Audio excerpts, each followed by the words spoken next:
Syracuse left Rentschler Field with a win, but the mood was anything but celebratory.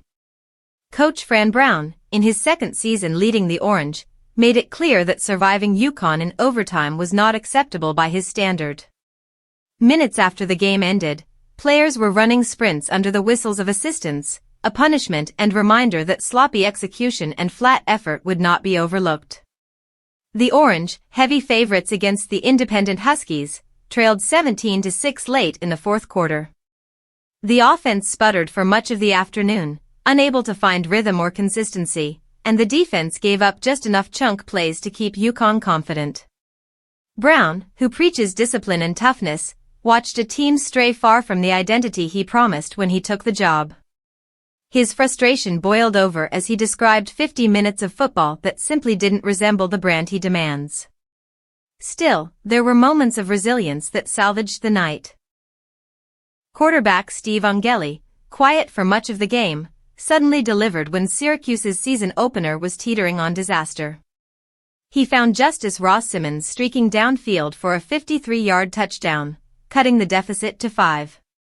The defense held, and the Orange seized momentum on the next drive, capped by Yassine Willis powering in for a 3-yard touchdown run to take a late lead. But Syracuse couldn't finish cleanly.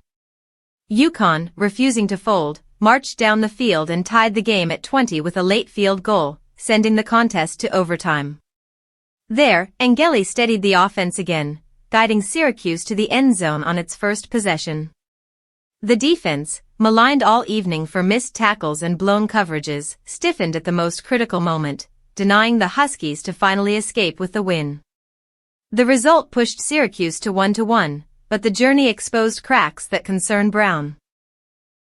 A year ago, the Orange were one of college football's surprise stories, finishing 10-3 and restoring energy to a program searching for relevance. Now, 2 games into the follow-up act, they have been humbled by Tennessee and nearly embarrassed by UConn.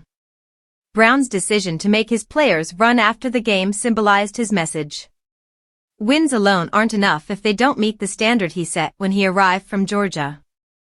Effort, execution, and composure matter as much as the final score. For now, Syracuse avoided an early season disaster. But if they are to recapture last year's magic, the lessons from this scare must sink in quickly.